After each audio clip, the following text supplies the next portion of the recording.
Yes, now, and welcome back to another edition of the London Card Show special. As you can see, if you're watching along, the main man is here himself to talk through briefly about the last show, but also all these exciting plans for this next one this weekend. Yeah, everyone knows it's somehow already that time. Here's the London Card Show.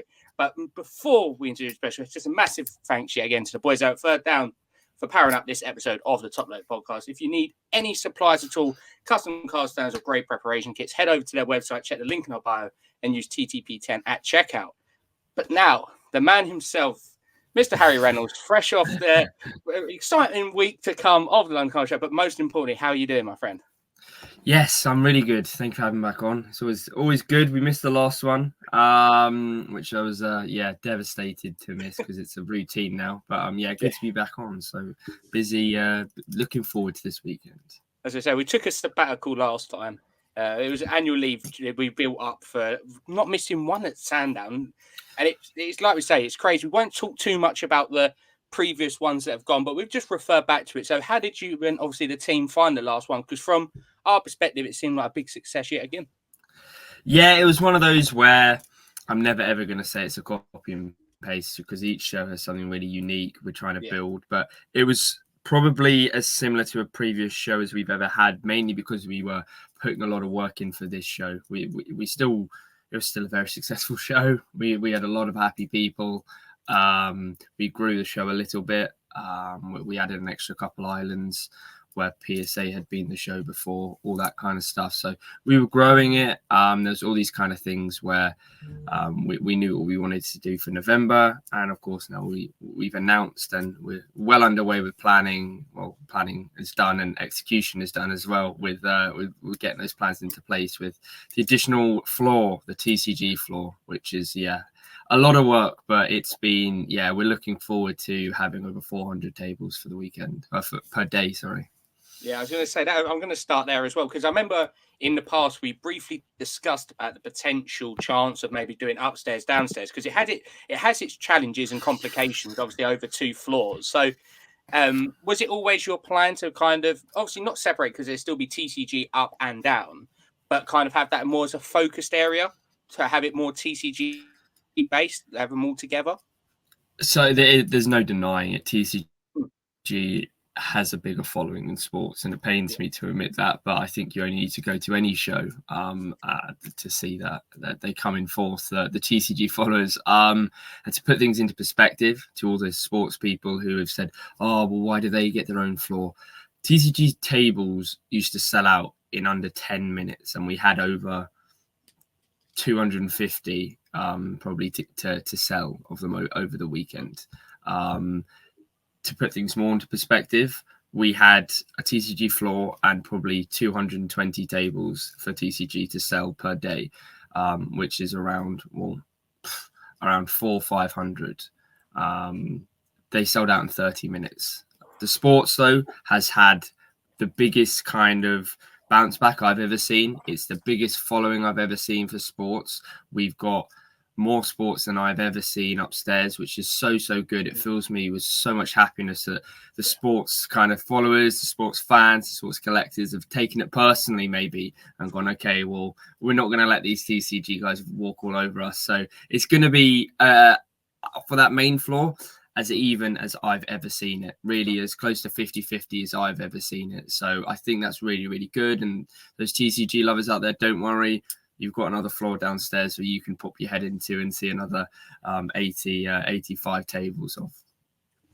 Yeah, I was going to say that obviously for us, because we've mainly come from that sports background, it's lovely to hear the more tables upstairs, no doubt more temptation as well. But obviously it's one of them, it's very hard to focus on growing sports as well, because it just depends on how much client base is there. But I wonder if it's because there's so many people talking so highly after the last one about sales, buying, picking up, trading, and all of that, that's actually like silked through. And a lot of people have actually gone, you know what, might actually give it a go. But also, the last one was following the national as well, so a few people might have been like a bit and ahhing. So hopefully, this a bit of FOMO. Yeah, 100%. And again, we do things methodically. methodically. We do things for a reason. We know when to put the shows on before or after big events. Obviously, the biggest sports card show in the world currently. We know to put it, or we've always intended on putting it the week after that FOMO. And yes, a lot of the tickets have sold out by then, but nonetheless, it gets that traction of hype. Again, like you mentioned, we did things methodically for a reason. Last show with the sports tables, we put them in a certain order. We let almost the sports vendors have a little bit of speech, have a little bit of kind of saying where they're going to go, who goes where. We gave them that freedom, and it worked really well. We tried different things for that last show. A lot of them worked really, really well. So we're now implementing that for this show again, building on stuff, because the TCG floor has TCG only. We've been able to give a few more islands to sports, which again is that knock-on effect of the success of the last show. So we're building on what we've learned. Like I said, last show definitely wasn't just a copy and paste. We were trial and erroring things. Some things are very obvious, some things aren't so obvious. I was going to say, I think it's like anything. When you're planning something, it's so easy to have it on paper in your mind, but until you actually see the application in person, you don't truly know of how it's going to work. Especially like we've spoken at abundance on here before about flooring plans and all that, but it did seem personally as well, I know you've just touched on it, that having a bit more like sports together actually did help a lot. And obviously it's nice as well for the vendors being able to talk to other sports players, but also I see quite a lot of business between tables last time, which was really nice to see as well, with promoting that aspect of it. It's not always just the people walking around doing the deals, but do deals between each other. And I feel like the sports market is slowly getting there in terms of, you see a lot of TCG of people going to each other's tables, but sports one, we're getting there slowly, very slowly.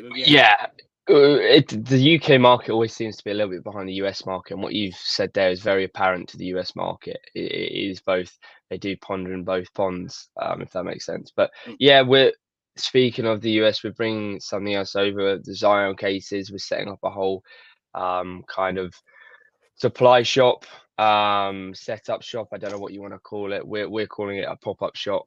But yeah, it's something new, I guess you could say. Zion cases is such a staple point in the hobby globally.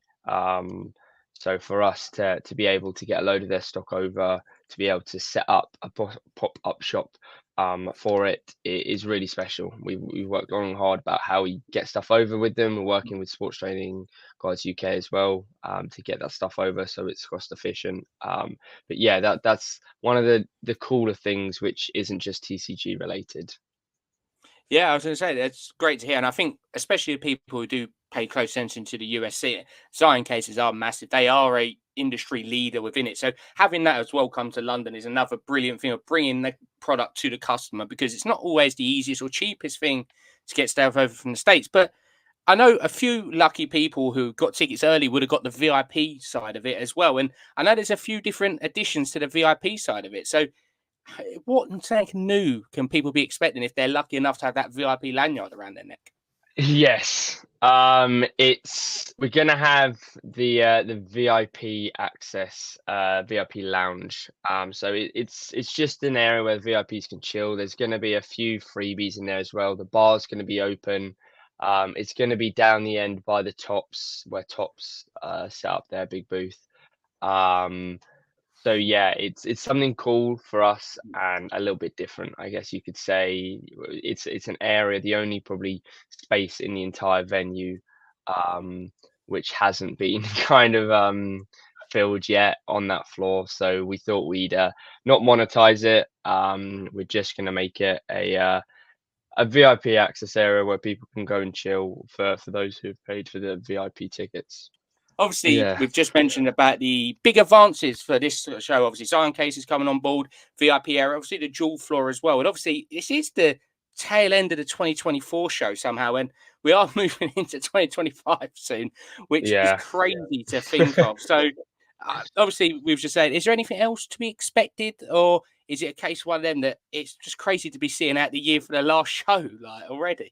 Yeah, for us, the big aspect for this show is obviously, well, we've got Tara Sands, a very big Pokemon Voice of Bulbasaur. We've got Paul Merson coming on the Sunday. So still, we're adding new aspects, but keeping a lot of the core of having a good Pokemon or good TCG voice or actor or artist coming along. We've got a very big, high-profile athlete, footballer coming along. So for us, we're keeping that core. We're also taking a lot of data into 2025. We're trying to learn a lot. The big thing for us is we love it. We love doing shows every 3 months, but we don't have the luxuries which a lot of other shows in the UK do, to have 10 months off, 11 months off, 12 months off before their next show. So we're straight back into it, and there's all kind of questions we want answered. So if you do have time, anyone listening, do fill out one of the feedback forms. It's only going to help you guys. We're really grateful. But stuff like, would you be interested in attending a London card show on a Friday? What kind of reach would that get? Because for us, we know a lot of people, this is a hobby. At the end of the day, this is a hobby. They can't take time off to come. They might want to, and if they do, fantastic. Once every 3 months to take a Friday off. But that's the kind of thing we want to learn. If there is that kind of market for it, well, let's do it. It may just be we'll have the downstairs, just what is the TCG floor for this show. We'll just have that for the Friday, and then for the Saturday and the Sunday, we'll have the full venue, things like that. Because areas of growth, is always what we're looking for. We're never going to jump in the deep end with stuff, especially if we don't have the data to back that up. So yeah, all these kind of things, small things, we're looking for feedback on just about everything. And everyone knows I'm a message away, the team are a message away, an email away. If it's good feedback, amazing. If it's bad feedback, we want to know why, because we want to improve on that. I was going to say, it sounds very familiar to that first time that you actually done a trade night as well on the Saturday night, because it was a very unsure ground. You didn't know how it was going to go. And obviously, we now see the success of that. Obviously, every single show, it seems like it's getting busier and busier and busier. I know I've been fortunate to help out a few times, and it seems like we're putting another row in every single time. So it's like that, for example, that if you never would have took the plunge and tried that out, but it's that now seems to be one of the busiest thing. And I've seen quite a few people come down for the Saturday night, and just that, because it's that much of a successful few hours there. No, that's the thing. And a few people have messaged me just going how mental it is that 18 months ago, maybe less, we come to Sandown for the first time, and now we're using that hall as an extra floor. So the growth is so appreciated. We wouldn't be what we are without the people who come to the show, the vendors who show up, the sponsors who really help support the show, all these kinds of aspects. But yeah, we're looking to grow for those exact reasons, to show our support. You know me better than anyone, Ron, and I don't like staying where I am for long periods of time. I always like either moving around, growing, or certainly perfecting what I'm doing. As I say, is it going to be a bit of a surreal experience for you on Saturday and Sunday if when you go downstairs and have a look at it, thinking like that's the way it started at Sandown, obviously moving from Tolworth before that, but then you can walk up the stairs and you can kind of see like a natural evolution, so to speak, of the show in that day, and to gone downstairs to upstairs to both. It's crazy to think of such a short period of time, really, as well.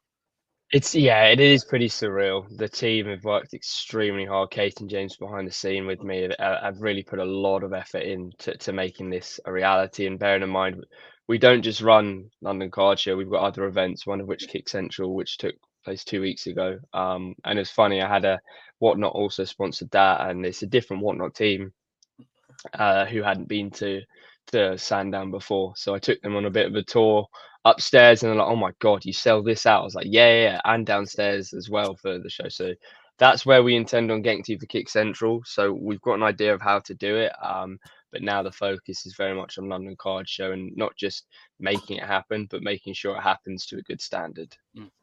I was going to say, it's obviously the winter ones are a bit different. Obviously, it was lovely last time. I think we were sitting outside in the sun, all glorious. But obviously, more people probably be inside. So I remember once before we was talking about when we was actually downstairs, and the infamous fire drill situation that goes down in legendary status, and always will be legendary, that one. But obviously, I know how you and the team especially work with it. It's always bigger and better. That's how you see it.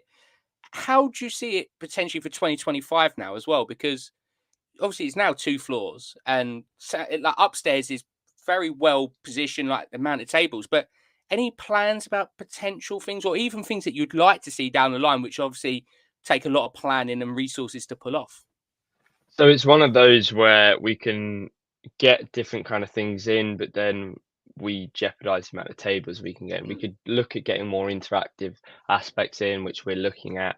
But again, with the demand for tables, it's such a tricky one.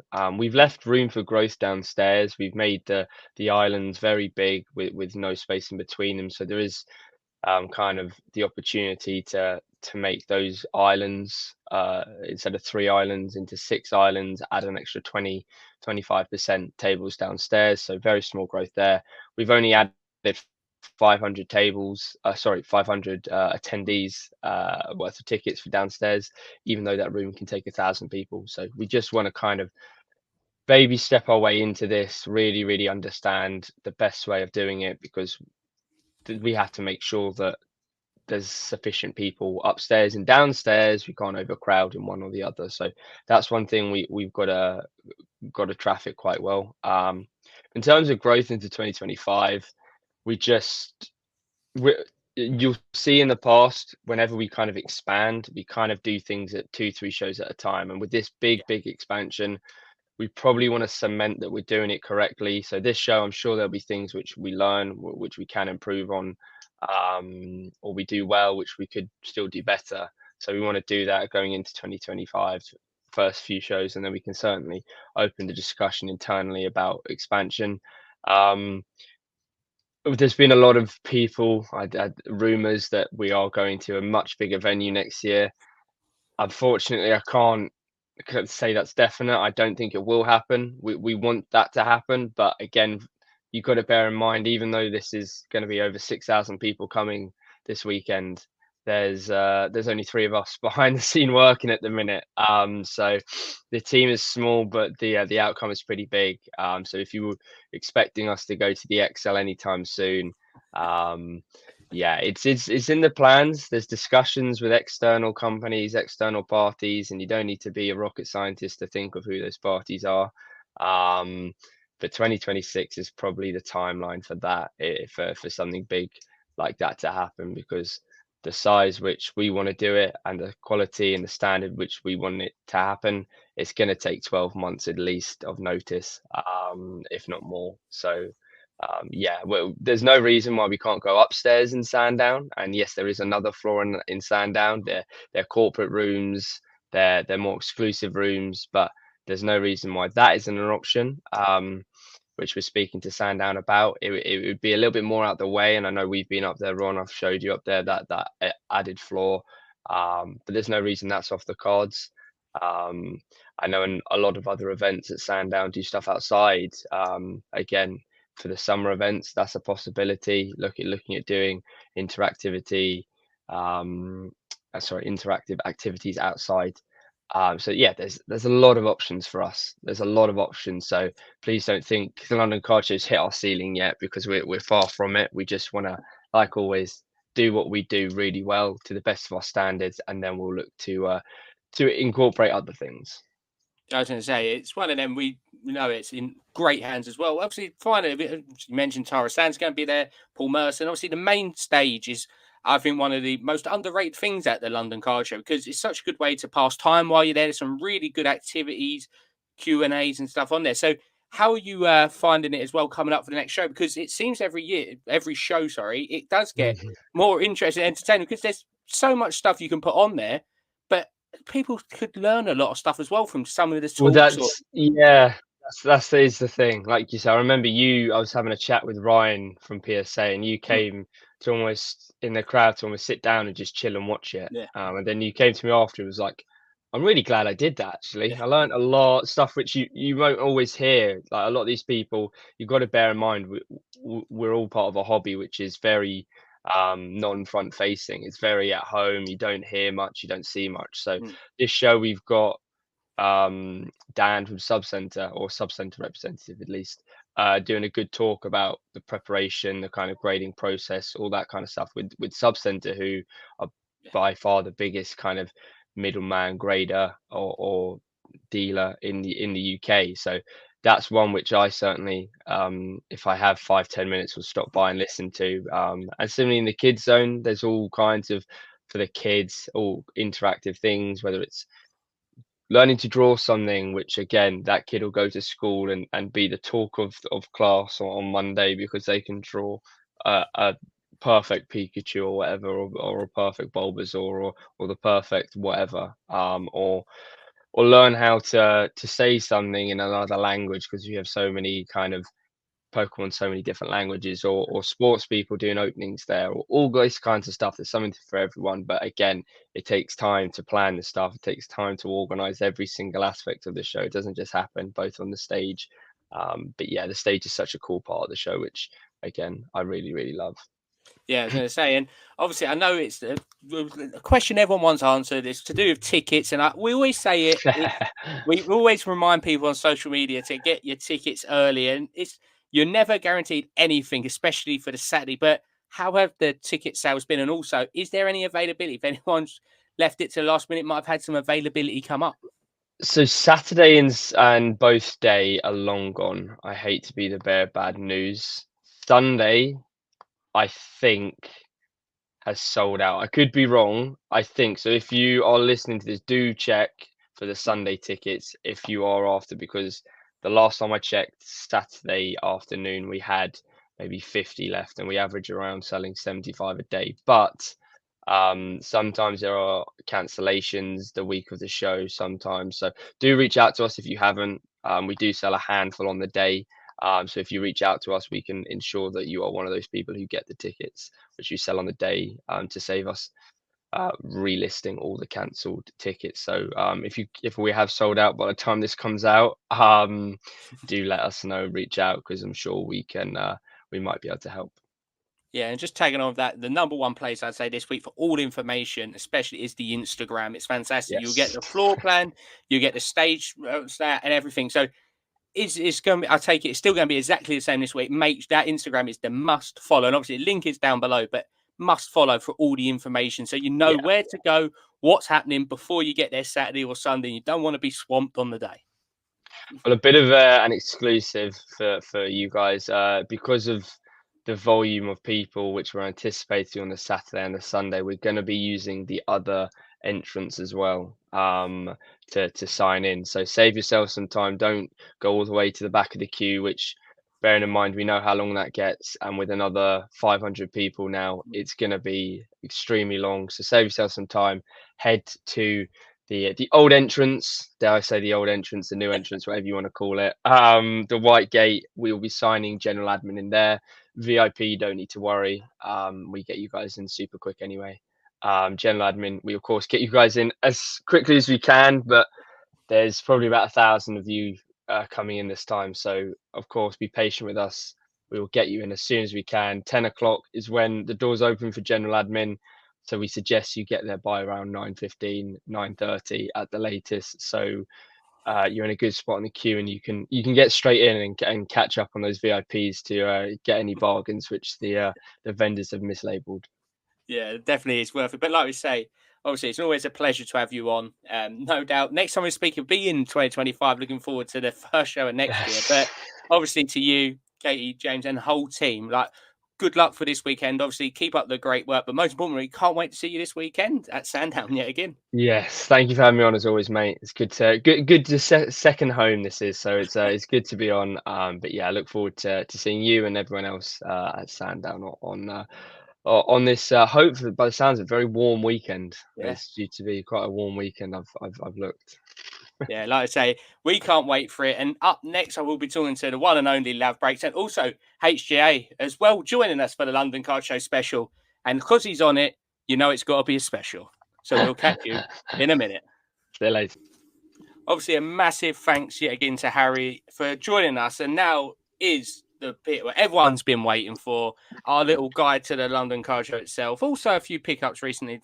And before we get into the very special guest making his return from probably a holiday or two, first of all, it is the one, the only Lav Breaks. Obviously, George Lavender, how are you doing, my friend? Yeah, not bad, thank you. How are you both? Yeah, very well. And we've got to introduce him, the man, the myth, the holiday taker himself, Mr. HJA Cards. How you doing, my mate? Yeah, very well, thank you, mate. Very well. Pleased to be back on. Got my return call up. So yeah, it's good to be back. I was going to say, it is, we've just obviously just talking with Harry, it's the London Card Show this weekend. It seems like it's come around very quick, like it always has done. Just a brief one. Obviously, over to you, H, first of all. It's here already again, but obviously, can't wait for another great weekend down at Sandown for just a brilliant show. Yeah, we always say it every time it comes back around again. You know, we do the review. We think, oh yeah, we've got another 3 months till the next show, and then all of a sudden we're sat here doing the London Card Show preview. So yeah, it always comes around very quickly. We're always in the process of looking at booking the hotels and sorting out who's going when and whatnot. And then all of a sudden, yeah, we are the week of the show. So, you know, no doubt it's going to be an incredible show. You know, the first time that the show's been split across 2 floors. So, you know, it's going to be a big one. Obviously, arguably it will be the biggest one, obviously the biggest one yet. But yeah, it just creeps upon you. It really does. You said we're in discussion for so long about, you know, what's happening on the weekend and stuff. And then, as I said, next thing you know, we're sat in 5 days to go. Well, 4 days when this comes out. You know, in terms of what, you know, the fact it's the show weekend. So yeah, it's going to be a wicked show. Really looking forward to getting back down to Sandown, and yeah, here we are again. Oh yeah, it's incredible. Obviously, Lav, last one you've ended as well both days. So how much are you looking forward to it? Obviously, for us, me and H normally got the easy job. We're just walking around trying not to spend money. But how do you find it now being a vendor at the show as well? Yeah, I enjoy vendoring, enjoy making deals, getting trades done. I think it's an important part of the hobby, and to get some stuff in, new stuff in, and some old stuff out is always good as well. So yeah, looking forward to making some deals and having a good weekend with everyone. Yeah, I was going to say, I know we always say it's the social aspect that makes the show, but obviously we're all go down there together. We're obviously in the same hotel as well to Saturday night, which is going to be great fun. But obviously, I know you just talked there about getting different stock in. Is it quite a learning process for you being a vendor of what to take? Because obviously for you being the Chelsea supporter, it's easy to have Chelsea stock. But is it one of them that you've got to learn to bring other stuff as well, or is it all right just focusing on like Chelsea? I mean, I do bring a lot of Chelsea, but at the end of the day, you can bring what you want. If you don't move it, you don't move it. Some people just like to showcase what they've got. So I think it's up to yourself. But if you're going to make money, then yeah, you probably do need to have some variety. Personally, I go in to make deals, see if people have got some stuff that I want, get rid of some old stuff, and yeah, just see what happens really. Yeah, I'm quite open to anything. Yeah, I was going to say, when we've been with you at a few other shows in London, you always do very well. But H, obviously, for me and you, we do focus in on a certain team, and obviously, but when we do walk around, and obviously, we're just going to talk about what we do, why we do it, or any tips and tricks. So, obviously, when you're walking around, it can be very overwhelming. So, what kind of process do you do? I know what we attempt to do, but what's your kind of process when you do walk through the double doors for the first time? I mean, normally, you know, the ideal scenario is you have a wander around the whole floor, you know, see what's going on, see what takes your fancy, note a couple of tables with cards on there that you like the look of, and just sort of scout out the whole floor to see what's on offer. Normally, a first lap takes you about 2 hours because you bump into everyone that you haven't seen in 3 months. You have a quick catch up, and you know, by the time you look at your watch, it's midday already. And like I said, normally I'd like to go the whole way around without buying a card. However, I'm pretty sure that me and you can both collectively say I think we've had a 100% fail ratio on making it around the floor first time around. But you know, yeah, that's ideally the sort of the route that I would say we tend to try and attempt to do. Which is obviously, yeah, is to do a lap of the floor, note a couple of tables, note a couple of cards that obviously you've seen, you like the look of, and then assess your options, assess the budget, assess the balance, and see, obviously, yeah, you know, it's one of those things. Some cards you may never see on eBay, and they pop up on one of the first tables you see at a show. It might be a card that you've been hunting in the back of your head for 6, 7, 8, 9, 12 months. And it pops up in the first round of the card show. So yeah, it's all about, I guess, just don't jump the gun. I've done it before where you see a card in the first 5 tables, you buy it and think, well, that's me done for the weekends. And then it's a bit like, shouldn't have done that really. But there's some aspects of that where you think it's a card that I've always wanted and it's a card I've not seen ever before. So, yeah, it's always trying to compete against yourself. How good is your, what's the word? Willpower. Yeah. What sort of willpower have you got to make it the whole way round?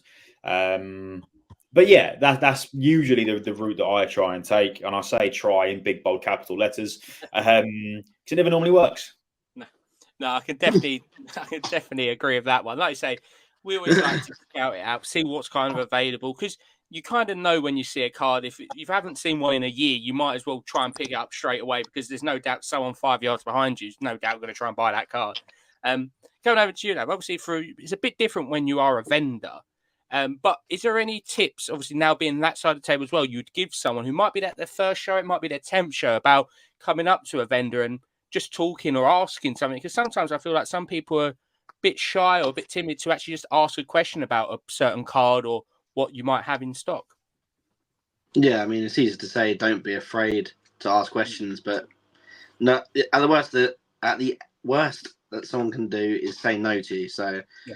If you want to make an offer on a card and you think it might be too low, it's worth asking. If you want to know about a card again, it's worth asking. People are generally quite friendly. It's just GBW's table, and then yeah, so it's always worth himself.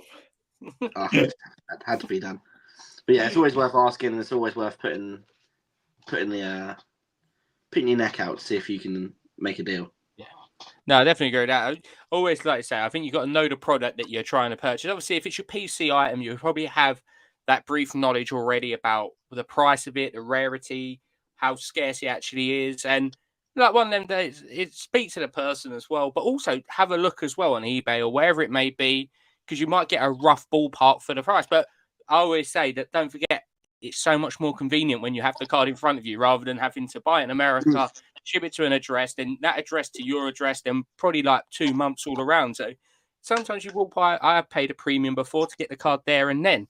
Obviously, moving away slightly from the show, and obviously we're going to talk about trade night briefly, which I think is a fantastic part of the London Card Show experience. So, H, obviously, sometimes you don't get anything done at trade night. Sometimes you get deals done. But how critical do you think now that the trade night does play a part in the overall weekend experience? Oh, massively. You know, I love trade night. I think it is such a massive aspect of the show now because, you know, as well as all the vendors being there, it gives every attendee the chance to show some of their PC, stick out on display some of the cards they're looking to possibly trade or move. And you see some cards that you've never seen before and you'd never have the chance to see it if trade night didn't exist to a certain extent. So for me, it's grown massively in popularity. It's grown massively in terms of the significance of it during the weekend. But yeah, I said for me, like, you know, I love trade night. I love walking around and there's this tables full of cars, people ripping boxes, people trading, just standing around, sitting around having a chat and just discussing things while cards are all out in front of you. It's got that sort of more of a laid back / relaxed vibe in comparison to the show when you can feel like it's 100 miles an hour. You know, the sort of the venue itself for trade night is a bit more spacious, should you say. Obviously, you know, you've got a bit more freedom, a bit more flexibility. So for me, I think it just brings a lot more of a calmer atmosphere at trade night where you've got a bit more time, a bit more space and a bit more sort of freedom just to try and work a deal out, look through someone's display, look through a set of cards without feeling like you're in someone's way, put it that way. So yeah, it definitely has increased massively in terms of the significance of it throughout the weekend. And it's such a popular aspect of the show as well. Like it really has grown phenomenally. So yeah, I'm massively looking forward to it again. I think me and you, thankfully, will be there for trade night minus the Saturday day. So we'll get straight down there up to trade night and hopefully, I'm sure it will deliver as always.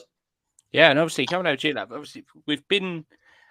I dare to say it because I know we've all been tempted by wax products at shows, and no doubt we always will be tempted with wax products at shows. But it does seem that quite a few people do open boxes at trade night.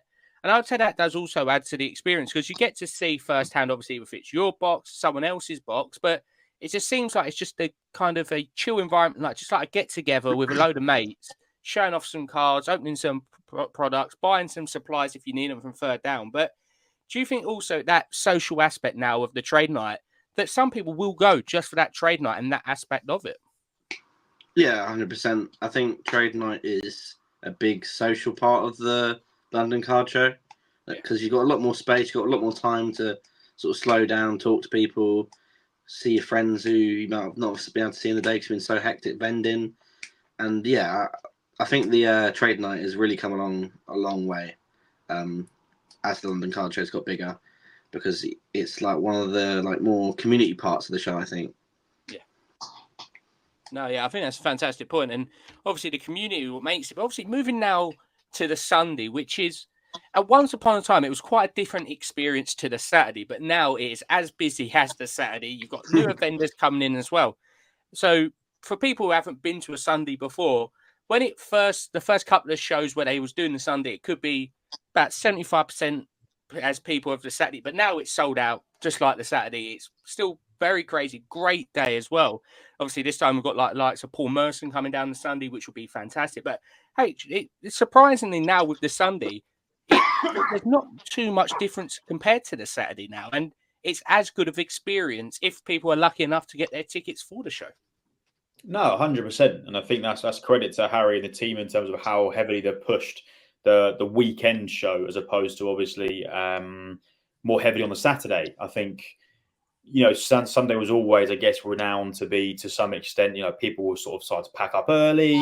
It was sort of as you say, 65-70% of capacity, and it was sort of a bit of a quieter day, more chance for people to freely walk around and have a bit more time. But it almost replicates the Saturday now to a certain extent in terms of the capacity, as you say, sold out.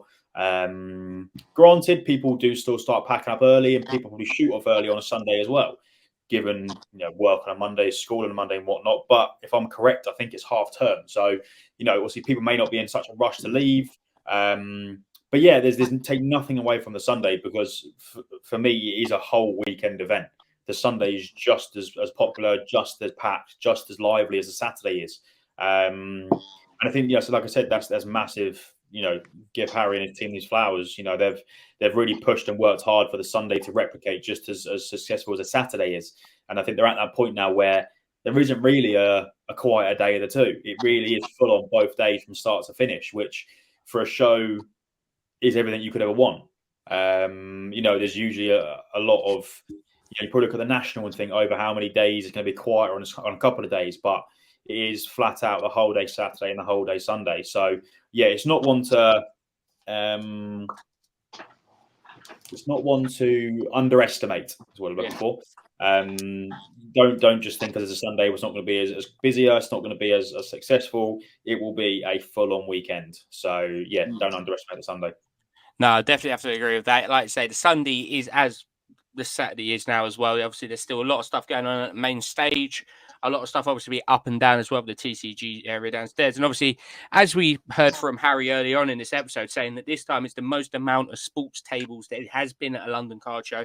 It's near enough 50-50 upstairs TCG to sports. So, Lav, obviously seeing now that the sports side of it is growing as well upstairs. And it's great to see now. I remember a few shows ago, it was quite heavily TCG to sports, but obviously now having that TCG section downstairs frees up more room as well for sports upstairs. So do you think that's going to show now the growth of sports at the London Card Show? Obviously, that's our area of passion and expertise. So obviously, being a vendor, you looking forward to having more sports tables there as well? Yeah, for sure. I think having more sports tables is good for us as well as the show because it's going to attract more people. There's going to be more on offer, more people showcasing what they've got, and yeah, it's just.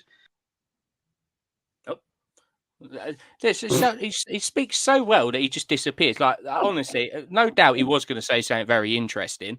But obviously, just piggybacking on that, when we've walked round, I think it was one of the first shows what they did upstairs. It was probably like 50, like 60% TCG, like 25% So sport. you're asking the bloke that couldn't do 100% in that one Yeah, I episode. remember that last famous year, one. was it But 70, 40, in whatever I was doing. yeah, but now like when we walk around, and Harry did mention that like how they've actually paired up the tables for like the islands and stuff like that. It's actually just going. I thought I know we agreed that the Sunday of the last show when you come down, having that layout of a lot of sports together really, really worked well. And I think that is probably part now going into more people getting tables because they're hearing good things, they're hearing good sales, and they want to come along. 100%. And I think, that the layout is just as important as anything else. I think sometimes the layout, from the team and what Harry's team do, they've got it nailed down to a T. But from an outsider looking in, you probably think the layout is the least important, or you don't really think much about the layout. But to me, the layout is arguably one of the most important things you have to get right. Because if you've got sport mixed in with TCG all over the gaff, you look at it strategically and you've got all of, sports on a table, and you've got a whole section full of sport. Then you've got a whole section full of TCG, then back to a section full of sport. It makes the whole process so much smoother and so much easier to navigate around. Whereas you feel like you're constantly dipping in and out of different islands, different tables to try and find sports. Whereas when you collectively put them all together and you sort of make it easier to navigate around, it's started to increase such in split that it's, as you say, it's now 50-50, because everyone that had that stigma that, oh my god, it's so heavily TCG, where are the sports tables gone? Now they've started to then group the islands together. People are now starting to see an increase in sale, increase in footfall, an increase in interest because of the way it's been grouped together. And I think that's now everyone piggybacking on each other to be like, well, actually, this is really working well now. People are having successful weekends, having successful days in vending, and now everyone's to jump on the bandwagon. So, again, I sound like a broken record, but you give Harry and his team his due again, where they're hitting the nail on the head every time with the whole aspect of the show, but more particularly the layout to get it so right. It makes the whole navigation and the whole route work. Having worked, arguably within retail, you talk about the customer journey, really cringe, I know, but to reflect on something, that is it. Having that journey through the show where everything makes sense. Yeah. It all makes sense and it all feels natural rather than feeling like you're going from A to B to Z to D to E to F to L. Yeah. You've got more of a smoother process, which arguably makes it a lot easier to navigate around and a lot easier to pick out what you want. Yeah, I was going to say, I think that's a great point. So I think we definitely mentioned it on the Sunday when we was walking around, and obviously I was there the Saturday as well, that there was a very nice flow to how it all was, that you weren't kind of looking here, there and everywhere. You kind of like, I can go that section, I can go that section, I can go that section. Don't get me wrong, you still look on every single table what's at the show, because you never know, someone might have a mixture of TCG and sport. But it's just really good now that they know how to set up. And talk about know how to set up, we will introduce Lav Breaks back to the conversation. Obviously, welcome back, Mr. Lavender. The internet was he's StreamYard's crashed on him because he was just being so clever. Just too clever, the man, for his own good. And obviously, we were just literally talking about the layout of the London Card Show and how much more it's improved for the last couple of shows. And I was going to ask for your perspective, obviously being a vendor, did you notice any differences in comparison to previous shows, having like that whole island of having mainly sports on there? Did it bring more people to your table, did you think? Yeah, having the sort of sports island last time was really good because we had each other to bounce off of, and it was just like a really nice because we're all quite close in that island as well. The same thing happened at the Brighton show. We're all quite close together, and it really works well, like every time. And for that reason, that's why I love being on that island on sort of our own separate bit. And I think it's class being there. I was going to say, obviously, we're going to talk a little bit about what we hope to pick up, / what our plans are for the London Card Show. Obviously, I don't think it's going to take a rocket scientist to work out what I'm going to say coming up. And obviously, that is more of the women's side of the hobby. Shock. Hold the back pages. But hopefully, nice to see. Obviously, I know our very good friend, She Scores Cards, are going to be there again all weekend. So if you are interested in maybe getting into women's cards or just having a look at them, do head over to their table. It'll be a fantastic array of women's collection. Obviously, Football Cards Direct, we're going to have a abundance of cards, which we'll be good at, and potentially head over to Sub Center as well this weekend to do another PSA submission, which is well overdue. But also potentially going to have to go over to the boys at Third Down as well to pick up a lot of supplies, because I only pick up supplies every 3 months, so I always do it at the London Card Show to make it easier. But hey, Jenny, plans for yourself for the obviously trade night / Sunday of the show? What you're going to try and pick up, or even just hope to see there? Well, I mean, first and foremost, I'd like to pick up my America shipment from you, Ronald. That's been sat in never arrived, mate. I don't know what you're going on about. 4 months. That's finally done its London Card Show collection that we tend to do every 3 months. So that'll be my first. I mean, look, everyone just take a minute to appreciate the pickups. So that'll be my first pickup. We'll be collecting those from. Should I say, my first pick will be pick up you from your gaff, and then you can then deliver them to me personally. Or a pickup. Nice PSA 1 pickup. I mean, that's a great pickup, is picking up Ron from his house. But I mean, obviously there'll be the obligatory slab safe. Oh. I have been converted. Traitor. I know. Sad bag, if you're watching, I do still like the brand. Please do sponsor me. But no, so yeah, I'm sure there'll be a slab safe or a slab mag picked up somewhere in there for a particular card that was picked up in my America shipment. Obviously, there's a lot of releases that are on the horizon, having either just been released or being released, that have a lot of cards in there that I quite like. So it's either going to be a case of, if there's nothing that I really want, I'm either holding off for obviously the Obsidian, like I'm sure most of you know, is an Erdegaard Color Blast, obviously Wanyeri Flood, to say the least, mixed in obviously with Club Chrome, but anything Arsenal, obviously I'm always on Ben White and Erdegaard. I would like to pick up a Wanyeri, obviously he's breaking through gradually into the 13, but unbelievable talent. So wouldn't mind picking up some of his cards. But otherwise, yeah, anything Arsenal, really. Now the score, nothing really changes. As long as it's graded, I'm happy. And obviously, it's partly a different experience for you, obviously being a vendor as well. But obviously, plans for the weekend in terms of vending, but also picking up if you manage to get a walk around the actual venue. Always on the lookout for Tops Now purples at 99. Maybe if the new Obsidian, if anyone's ripped it, some Esteval rookies from Select as well. Who else was there? Any Cole Palmer, sort of like just the normal stuff I'm looking for. Nothing. No Mason Mounts, no Havertz that people offer me every shows. Chelsea kids. Yeah, just looking for just players who actually play for Chelsea now, and not not players who have left. Pretty much. Yeah, I was going to say it's probably easier to actually pick up the players who have left at the moment. It seems like Tops are still catching up with your players who have departed. And obviously, lastly for your table as well, how have you? What kind of stock you're bringing along, and obviously what cards do people expect when they come over to your table? Obviously, a lot of Chelsea as normal, but we've got a few more bits. Like I got Vinny to 10, Bellingham Auto, a few Rafael Leaos, quite a lot of slabs, a lot of autos.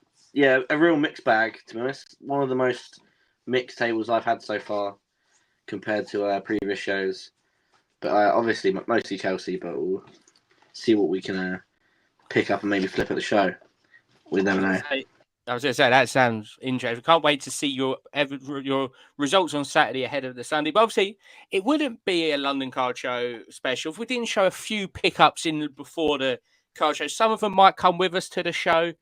most probably just be sitting at home in our PCs. But lucky enough, I can demonstrate your cards for you. Famously, this happens every 3 months. So I'll show them to the camera. So if you're watching along, you'll be able to see them. If not, H will go through them now for you. So yeah, Saka finest price footballers blue to 150, I think it is. Yep, 150. Yep. PSA 8. Obviously, you love the price footballers. Obviously, none other than the man Chile himself. Next up, this is my favorite one. This is my favorite one. It's a Hector Bellerin, which you're probably all thinking, what on earth are you doing? But it's actually from Topps Premier Gold. It's a jumbo patch auto, authentic auto 9. It looks like it's part of the sponsor, I believe. Yeah, from the Fly patch. Emirates, it looks like. Yeah, I thought so. Yeah, and Ron, can you just demonstrate? Is it match worn? Let's have a look, shall we? Let me have a read it. Let me read it in person. I could just about read it in person. So famously, they say in modern day product that it used to be match worn. The relic contained in this card is not from any specific match, event, or season. Decent. On that note, but yeah, I mean that was, and probably said it's one of my favourite pickups. And to be fair, that wasn't even me hinting to say, is it match worn? Read it out. I actually genuinely had no idea. I saw it and thought, that looks cool. I buy it. I've now been able to look a right twat, but we move on. Druid Timber, White Sparkle from Ron. Please leave me alone. From Select, I think it is. Prism. Sorry, my mistake. Prism. PSA 9. Big up Druid Timber. This is my favourite one. Martinelli Kaboom, PSA 9. Obviously, the previous Kabooms were Aubameyang and Pepe, neither of which are of any interest. So when I saw Rice and Martinelli, I knew I had to grab one of them. So hopefully I'll have Declan Rice soon. Martin, if you're watching this, coming that way. And then lastly, and certainly not least, is a Lacazette Red Refractor PSA 8 from 2018 Topps Chrome to 10. You know, probably more commonly known to 5, the Reds are, but in this Topps Chrome it is to 10 to round off the pickups from the States. Yeah, very solid. Open Live can make that a lot smoother because that was painful. Yeah, well, like I say, can't say it's from any specific match, event, or season. But Lav, over to you. I know you had you arrived today. So yeah, I also received a shipment today from China of a few different cards actually, quite a variety of a mix. But we got one of my favourite ones is the Thiago Silva patch auto to 18. Get better light on that. Yeah, that's a lovely card. This one actually, the enclosed match worn used material and autograph is guaranteed by Panini America. Ooh. So there we go. We've then got a. I speak. I'm in big trouble. Then we've got a Joanna Rating Canard to 50 rookie. Quite a nice one from the early Women's Chrome. A gold Caicedo to 10 from Copa America Prism. A Enzo to 5 Optic from Donruss. An Nkunku France Select to 75. Going for like a bit of a rainbow on that one. We've got another Topps now, 99 Tony Cruz. To 50 Eden Hazard. A nice Zebra to 25 Nkunku. Liao to 20, as well as a Liao to 25 Zebra. As well as, actually, there's one more. Pedro Neto Topps now at 99. Quite a nice one for the new sign in there. Yeah, like I say, I think that's going to be a hard one to follow. That really, some lovely cards. But I've got obviously American delivery in today as well, so I'm going to just show 4 of the cards off that I got in there. Starting with Topps now to 10 Bayer Leverkusen from last season. Obviously, infamously has got this Swiss goat on there. Then followed up with a new Women's Chrome card. Danielle Van Dont, the old Arsenal player, to 10. Black Chrome is one of the nicest parallels in my eyes. And then it's not a high grade, but it's a sticker that I've always wanted to add to the collection. Dennis Bergkamp rookie sticker from 1990, just a lovely one. And then my favourite card that I've got for quite a while, Stina Blackstenius to 10 from Arsenal Forever, seat relic card. Could be my seat, my old seat, who knows? I'm going to claim it is my seat. But yeah, like I say, it's been lovely pickups. Obviously, London Car Show is this weekend. There's not many tickets available. Oh, look, it's going to even tease you there. Go on, Lav, show it off, my friend. Also had a arrival from China from courtesy of Mr. Lav over there. Wendy Renard patch auto relic to 5. First time in women's chrome they've had the patch relic, so had to pick it up now that I am officially a Wendy Renard collector. Famously updated my bio this week, so I just dropped too many of her cards. But like I say, it's been some lovely pickups. Obviously, London Car Show is this weekend. So if you're trying to get tickets, obviously, like I have said, make sure you follow the London Car Show social media for all of the stuff this week, from table plans through to stage events. Also, if there's any tickets available on day, but also drop them a message as well with any questions. Any closing messages for you, Lav? Obviously, ahead of the London Car Show this weekend. The only thing I have to say is I hope everyone has a better week than Ten Hag. And hope to see everyone this weekend, bright and early on the Saturday and the Sunday. Yeah, like I say, head over to H. Any closing messages from yourself? Yeah, just obviously looking forward to seeing everyone again this weekend. If anyone does see any of the cards that have been listed, let me know. But otherwise, yeah, no, it'd be good to get back down there again. Obviously, see everyone, see some familiar faces, have a couple beers, and just talk about cards the whole weekend. Lots of beers. Yeah, I was going to say, I think that's the perfect summary of the weekend, that one right there. But like we say, whoever is heading down to Sandown this weekend, do have a fantastic time. Obviously, we will see you. I will see you trade night and the Sunday as well as H. But obviously, Lav will see you the whole weekend. So enjoy your trip down there. Make sure you share all of your pickups, your experiences on social media with us. But also, massive thanks as well to the guys we'll be seeing this weekend, Third Down UK, for providing everything for this episode. It's been a fantastic episode. Obviously, use TTP10 at checkout for 10% off. And also, have a fantastic week. Have a relaxing few days before the storm happens this weekend of absolute chaos of walking around, talking a lot. So come Monday morning, you have no voice left. But hope everyone out there is staying safe, doing well, buying, selling, trading, and all that good jazz. But most importantly, happy hobbying and good night.